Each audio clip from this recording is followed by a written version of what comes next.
kasih Bapak Insinyur Suherman selaku kepala MSI. Oh iya. Suherman cukup. Bapak Insinyur Suherman MSI selaku Kepala Dinas Koperasi dan UKM Provinsi Sumatera Utara. Terima kasih banyak Bapak sudah diperkenankan untuk bertemu dengan Bapak di sini ngobrol-ngobrol tentang Dinas Koperasi dan UKM Provinsi Sumatera Utara. Sebelum sampai kita bicara soal dinas, Bapak gimana kabarnya, sehat? Saya sehat walafiat. Ini juga udara juga mendung nih, adem-adem lah. Ademnya adem jambu. Sesuai dengan suasana hati. Subhanallah. Pak, ini saya manggilnya Bapak Suherman. Abang ada abang nggak? Oh, abang, baik, siap Pak. Siap Bang berarti ya. Iya. Bang Herman. Kita kan ini ada di Dinas Koperasi dan UKM Provinsi Sumatera Utara. Mungkin banyak teman-teman di luar sana yang belum paham nih apa sebenarnya Dinas Koperasi dan UKM Provinsi Sumatera Utara. Mungkin kalau misalnya sudah ada Bapak Kepala Dinasnya langsung, Bang Herman bisa ngejelasin sama kita semua apa yang dimaksud dengan atau ruang lingkup dari Dinas Koperasi dan UKM Provinsi Sumatera Utara. Baik, Mbak Anggi, Dinas Koperasi UKM ini kan memang dinas yang memang mengurus terkait dengan koperasi dan UKM, usaha kecil menengah.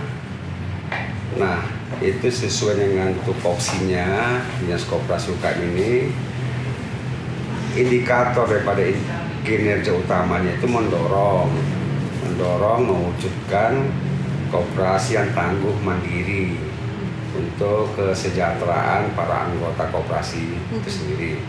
Nah, UKM-nya ini pelaku usaha yang mikro, super mikro. Kita di provinsi dibatasin terkait dengan usaha.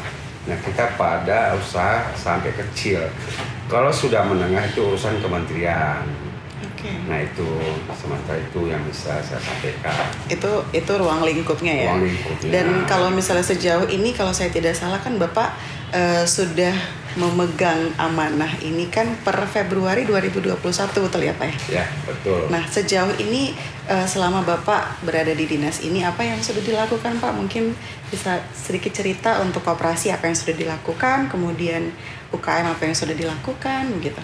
Nah, baik Mbak Anggi. Kalau terkait dengan, saya kembali ke belakang gitu ya. Saya dilantik Februari 2021. Nah, memang saya sebelumnya di Dinas Perkebunan.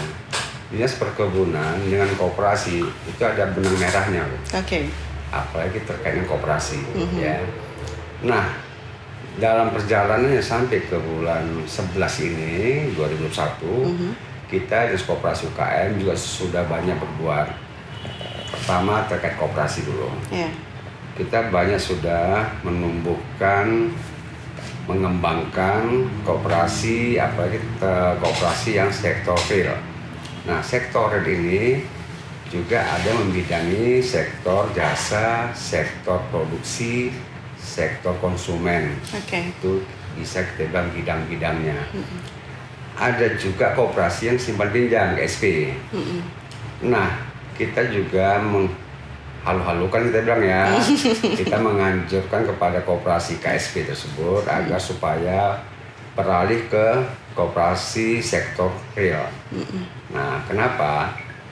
Di sektor real ini itu banyak memang pelaku usahanya yang banyak bidang usahanya ataupun pelaku usahanya dari berbagai jenis, ada yang usaha kuliner, ada yang handicraft, nah ada juga sektor jasa.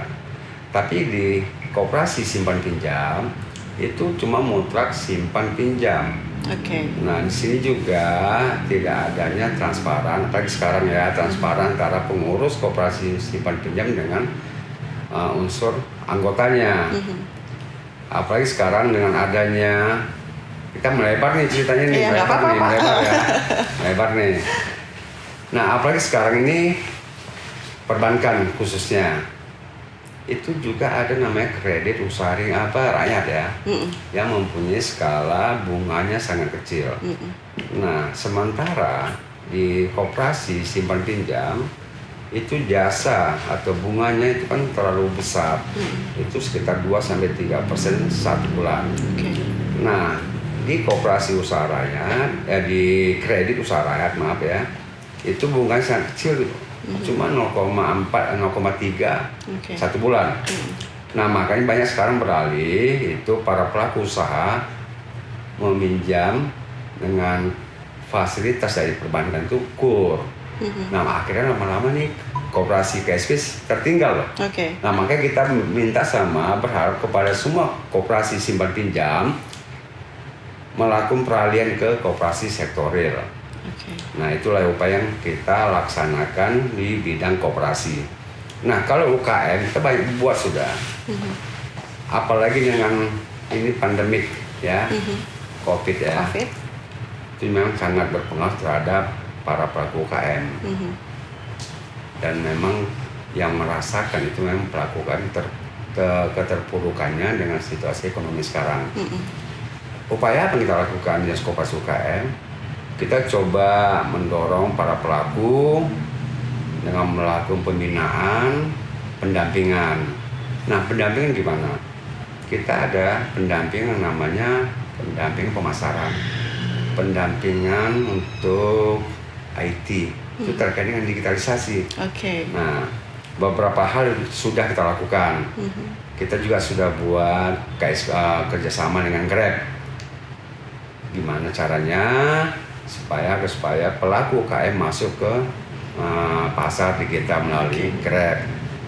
Begitu juga dengan kita juga ada Koperasi UKM banyak melakukan event agar supaya produk-produk UKM ini di pasaran juga. Artinya gini, barang-barang produk UMKM, bagaimana caranya kita di Koperasi memfasilitasi agar produknya itu laku gitu. Nah, kita kemarin ada buat lelang produk UMKM. Ada kita buat juga bazar diskon. Itu semua digital. Alhamdulillah, proses lelang kemarin itu juga omsetnya cukup signifikan juga. Signifikan tinggi. Signifikan tinggi. Nah, kalau untuk yang kemarin kita buat bazar diskon itu juga sangat signifikan itu penjualannya. Padahal itu melalui online loh. Sebelum sampai ke lebih jauh ya Pak, takut saya lupa tadi Bapak bicara soal bagaimana Dinas Koperasi dan UKM, khususnya di bagian koperasi begitu ya, ada peralihan dari KSP dan juga KUR. Dan lihat historinya KSP itu memang bunganya lebih tinggi daripada KUR. Tapi solusi yang ditawarkan adalah kemudian merubah itu menjadi koperasi sektorial. Nah, apakah kemudian dengan merubah menjadi sektorial bunganya menjadi lebih kecil dan juga bisa mengimbangi KUR atau bagaimana Pak? Konsep apa yang membedakan antara KSP dan juga sektorial? Nah, kalau di KSP itu kan simpan pinjam. Nah, koperasinya tidak ada yang membidangi usahanya pemasaran, produksi. Hanya sebatas meminjamkan secara finansial. Kalau dia koperasi sektorial itu juga ada. Jadi usahanya bisa dia koperasi itu bisa pemasaran, bisa memproduksi, tapi dengan skala pelaku-pelaku anggota para koperasi itu sendiri. Dan koperasi sektorial juga bisa melakukan pemasaran produk para pelaku usahanya sistem digital. Dan bunga yang diberikan memang. Nah, artinya ada juga simpan pinjam di situ. Ada, tapi mungkin sudah di bawah bunga koperasi yang simpan pinjam. Jadi improvementnya adalah lebih meluas kapasitasnya yang awalnya simpan pinjam saja, tapi lebih kepada skill improvement juga mulai dari pemasaran dan sebagainya. Tapi juga bunganya lebih kecil daripada simpan pinjam sebelumnya. Itu dari koperasi. Nah, menarik tadi kalau misalnya Bapak sudah menyebutkan banyak sekali kegiatan-kegiatan event bazar yang dilakukan secara offline ataupun online dan ternyata memberikan signifikan secara profit begitu ya. Kalau saya boleh tahu mereka bayar nggak ya Pak kalau ikut itu? Gimana, pelaku Mbak? usahanya. Gimana? Kalau misalnya pelaku usahanya ikut bazarnya Dinas Koperasi Oh, UKM, enggak, ada biaya administrasi atau biaya registrasi yang harus dibebankan kepada pelaku usaha? Kita cuma memfasilitasi. Nah, kita lah yang merekrut semua pelaku UKM. Tapi ingat ya, yang memang barang-barang sudah legal, terkurasi, persyaratannya ini sudah, izin ini sudah. Nah, itu yang kita pasarkan. Kita memfasilitasi saja. Nah, nggak ada sedikit pun ada pembiayaan di situ. Nah, si pelaku juga itu langsung si pembelinya langsung ke rekeningnya si pelaku usaha. Nah, kalau misalnya tadi Bapak sudah menyebutkan mereka sudah dibantu difasilitasi oleh Dinas Koperasi dan UKM dalam hal bagaimana memasarkan, menyampaikan itu kepada calon-calon konsumen potensial begitu ya. Tapi catatannya mereka sudah harus legal. Nah, kalau misalnya kita bicara soal legalitas pelaku usaha, apakah juga ada kapasitas dari Dinas Koperasi dan UKM untuk membantu itu sampai mereka punya legalitas? Nah, semuanya itu semua produk-produk UMKM itu awalnya memang harus ada izin. Nah, kita sudah memfasilitasi terkait NIB namanya ya. Nomor izin. Bisa Indo, bisa izin ya usaha. Nah, terkait makamnya mereka kita fasilitasi ada produk yang sudah dibepomkan ataupun halal. Nah, kembali lagi ke cerita apa yang sudah kita buat Koperasi UKM. Kita juga sudah melakukan revitalisasi alat usaha daripada pelaku UKM dalam rangka stimulus ekonomi. Ya, contoh, ada pelaku memang dia punya sarana dan prasarana tidak memadai, kita bantu. Contohnya seperti juga yang super mikro, dia seorang pelaku makan minum, saya bilang si goreng lah. Atau jajanan ya, dia punya sarananya sudah tidak memadai, kita revitalisasi, kita bantu alatnya, kita bantu gerobaknya itu ke seluruh kabupaten kota di Sumatera Utara. Nah, itu juga dalam rangka mendukung programnya gubernur, ya, dalam rangka juga Sumut bermartabat, agar supaya pelaku UKM juga berkehidupan. Itu dibantu untuk seluruh pelaku usaha super mikro di Sumatera Utara. Dan kalau misalnya mereka termasuk yang super mikro, ada kurasi tertentu yang mereka perlu penuhi untuk bisa mendapatkan bantuan revitalisasi itu. Nah, kurasinya itu kan paling keterangan dari lurah itu cukup. Mereka super mikro yang membenarkan bahwa layak dan juga dibantu revitalisasi. Baik, Pak, kalau misalnya tadi kita sudah bicara soal kemampuan pelaku usaha super mikro, tadi Bapak contohkan bagaimana mereka kurang dalam sarana dan prasarana. Saya justru penasaran sebenarnya ada nggak sih Pak sarana yang datangnya dari Dinas Koperasi dan UKM Provinsi Sumatera Utara untuk bisa memberikan mereka tempat atau wadah atau fasilitas di mana mereka bisa menjajakan karya-karyanya atau juga produk-produknya? Nah, ini memang pertanyaan yang sangat menarik. Ya kan? Memang kita Dinas Koperasi UKM itu ada memang UPT, salah satu UPT ya, namanya UPT PLUT, Pusat Layanan Usaha Terpadu. Di situ ada juga pusat galeri. Yang galeri itu memang kita saranakan, kita persiapkan bagi pelaku UKM untuk menempatkan barang-barangnya, produknya, agar supaya produk daripada para pelaku UKM tersebut sampai terinformasi ke masyarakat. Nah, produk di sini tuh produknya 33 kabupaten kota. 33 kabupaten kota? Ya, ada fashion, ada makan minumnya ada handicraft, macam-macam. Dan semua itu produk ini produk unggulan daripada 33 kabupaten tersebut.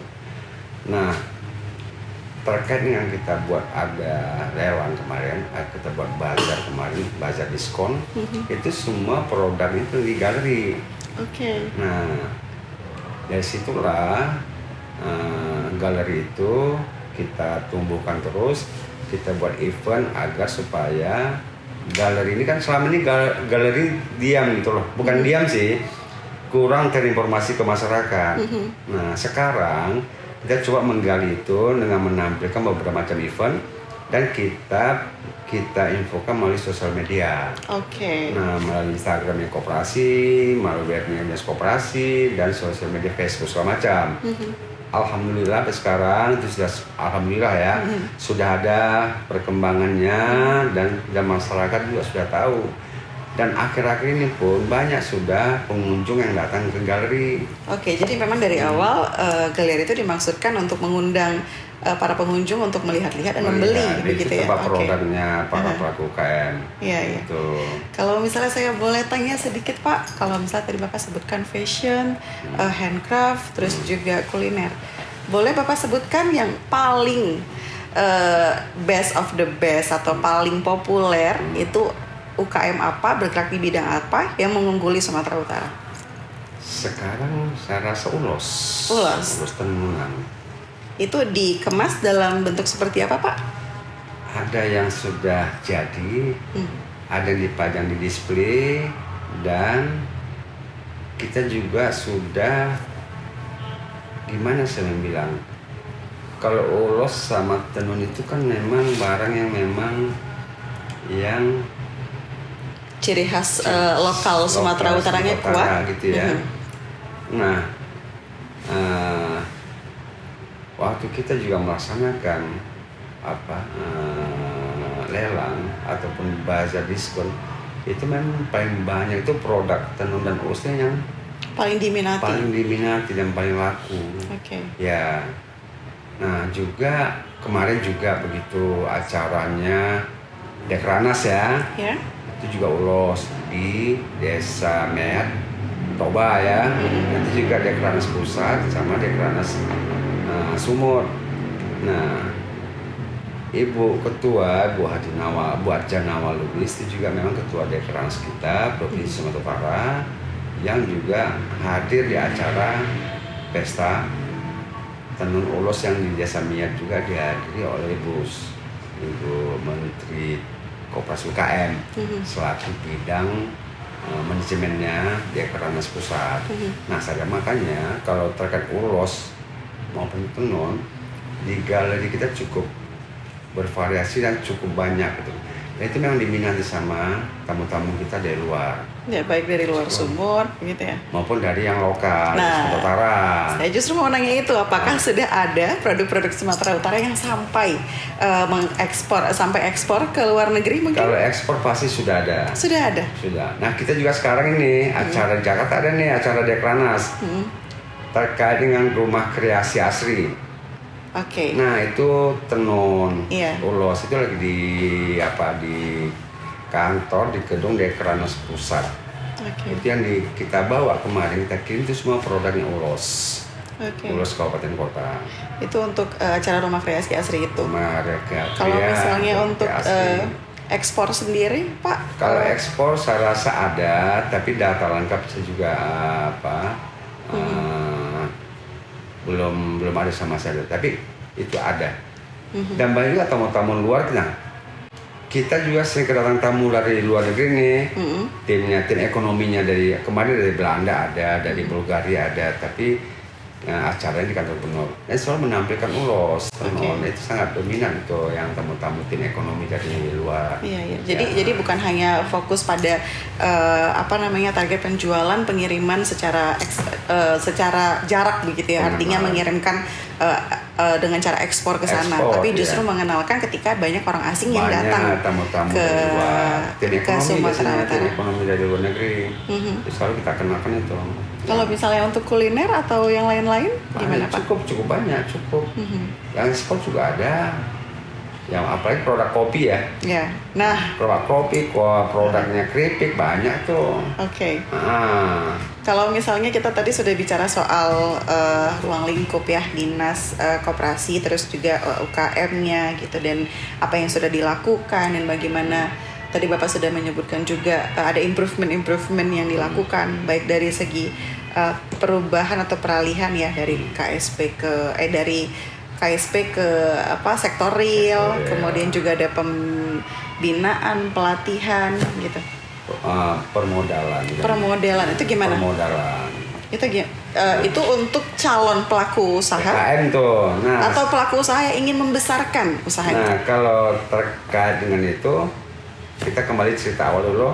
Permodalan nih. Iya. Kan di UKM itu yang penting kan ada pembinaan, ada pendampingan, pendampingan, ada permodalan. Nah, ini kita sarananya, baik pembinaan kita lakukan, pendampingan kita lakukan. Nah, modal UKM. Modalnya nggak di awal, Pak? Nggak, apa? Di belakang modalnya. Nah, Nggak modal dulu. Enggak dong. Enggak. Kita penting UKM-nya pelaku kita bina dulu nih. Oke, baik. Kita bina dulu. Kita bina. Nah, kita dampingin. Nah, terkait dengan modal, kita juga fasilitasi. Nah, sekarang kan ada yang namanya BPUM. Bantuan Produktif Usaha Mikro yang 2,4 tahun lalu, sekarang 1,2. Oke. Nah, itu semuanya untuk pelaku UKM memang terkait dengan COVID ini kan memang modal paling utama.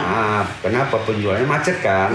Nah, bantuan pemerintah dari kementerian itu namanya BPUM itu sudah berjalan.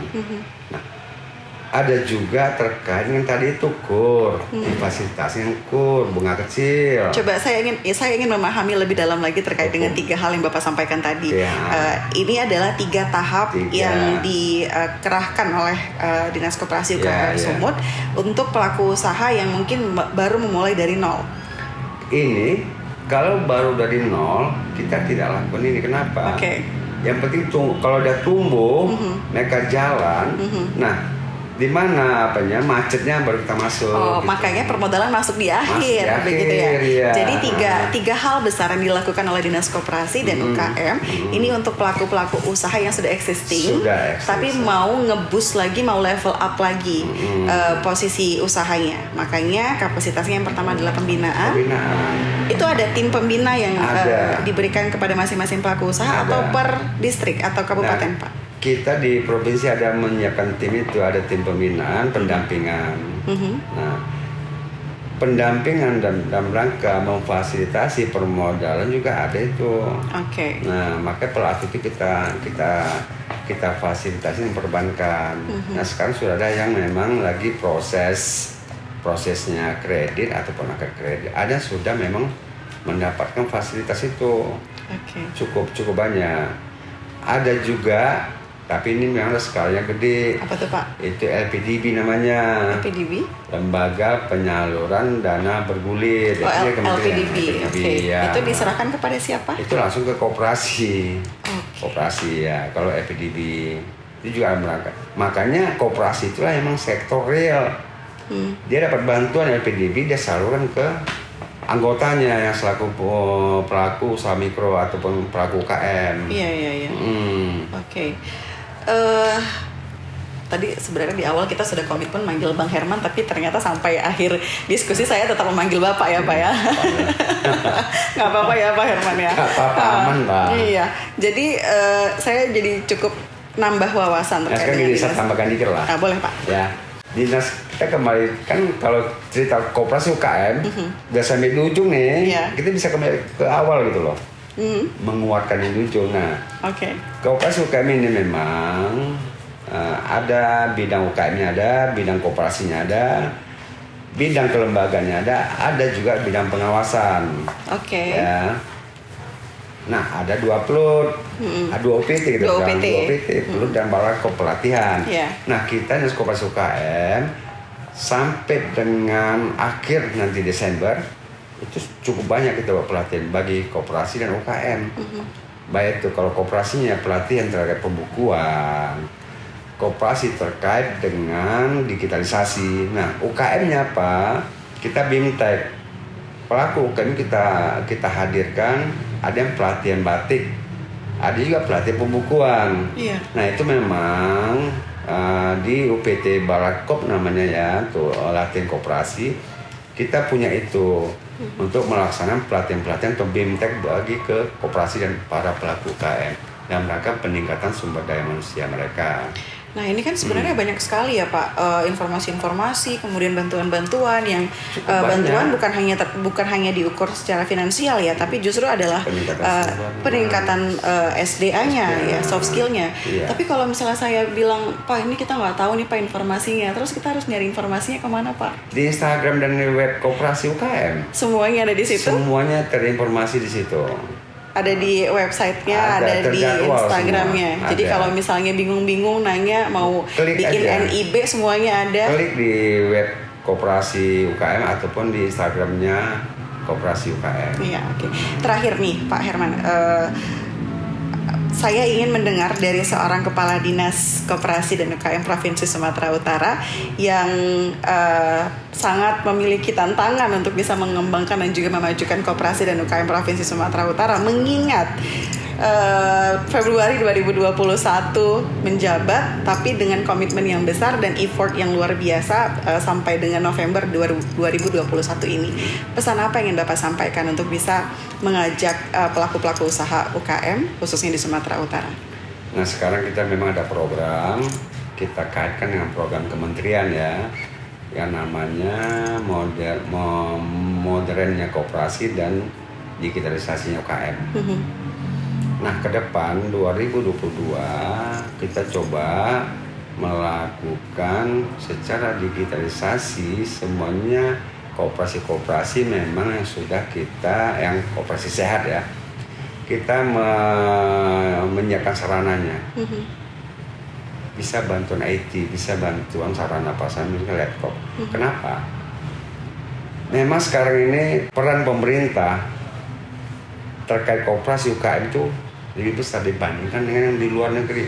Kalau di luar negeri, ya kan, peran pemerintah cuma sekitar 20%. Nah kita di Indonesia, peran pemerintah sampai 80% loh. Apakah itu indikasinya bahwa kita pelaku usahanya manja-manja dibandingkan dengan luar negeri? Bukan manja semua lagi, memang harus kita dorong terus. Oke. Mungkin kesadaran di sini belum. Nah, sekarang kenapa banyak muncul UKM?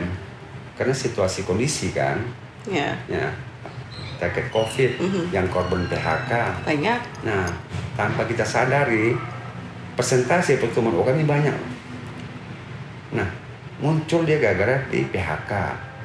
Kemudian berkreasi dia membuka usaha. Nah, berkreasi. Nah, sekarang kan banyak yang sistem online. Nah, itu juga memang dalam rangka kita memang mendorong agar semua pelaku UKM ini masuk ke sistem online. Dan itu kita fasilitasi ke arah itu.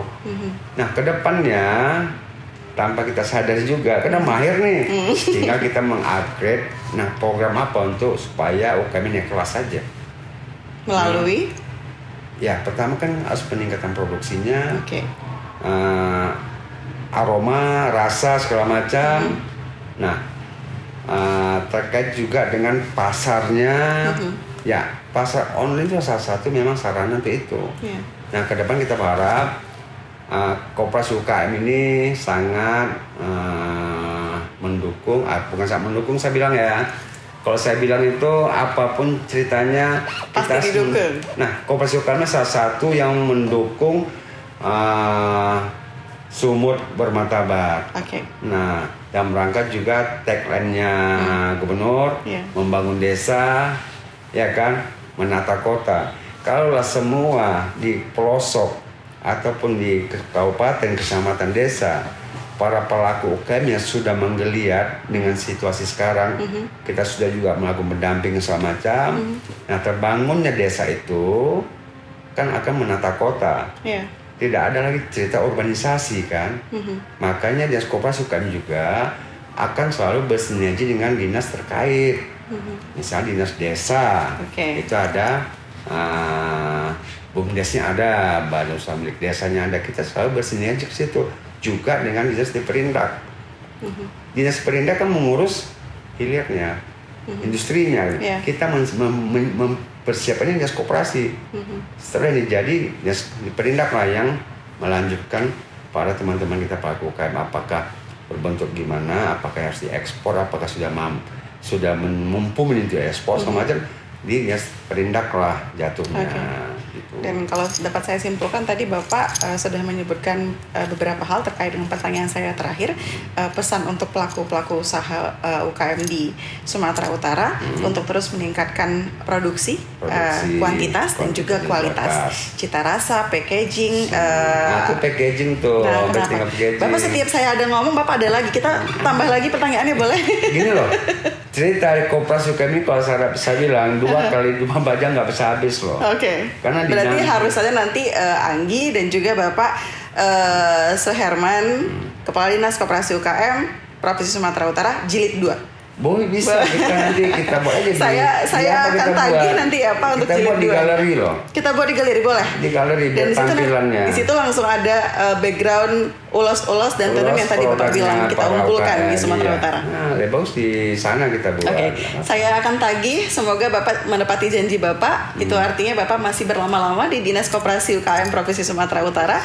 Semoga sampai dengan masa waktunya Bapak di sini bisa tetap memajukan koperasi dan UKM Provinsi Sumatera Utara. Insyaallah, amin. Itu memang komitmen saya dari awal dan rangka kepemimpinan Bapak kita Gubernur dan Wakil Gubernur juga dan maka sumber bermartabat. Nah, dari situlah memang ada berkehidupan sesuai dengan misinya Pak pimpinan kita. Siap. Terus itu, nah nextnya boleh kapan ada waktu saya siap saja, nggak ada masalah. Siap. Dan saya juga sangat berterima kasih dengan timnya Anggi yang sudah meluangkan waktu juga ya untuk acara kita ini bincang-bincang ya apa namanya ya. Nanti saya buat namanya Pak khusus atau Bapak ada saran? Nanti kalau misalnya untuk perbincangan kita bincang-bincang ini sumber bermartabat lah apa sih? Bincang-bincang sumber bermartabat karena semua targetnya adalah untuk bisa mencapai mengarah kepada sumber bermartabat dan berkehidupan. Baik, nanti kita akan saya akan tagih untuk pertemuan jilid 2. Kita akan mengupas lebih dalam lagi soal koperasi dan UKM. Semoga masih Bapak Insinyur Suherman MSI, Kepala Dinas Koperasi dan UKM Provinsi Sumatera Utara. Iya. Terima kasih banyak Bang Herman. Semoga sehat selalu. Sama-sama nih. Salam buat timnya ya. Siap Bapak. Terima kasih. Sama-sama Bapak.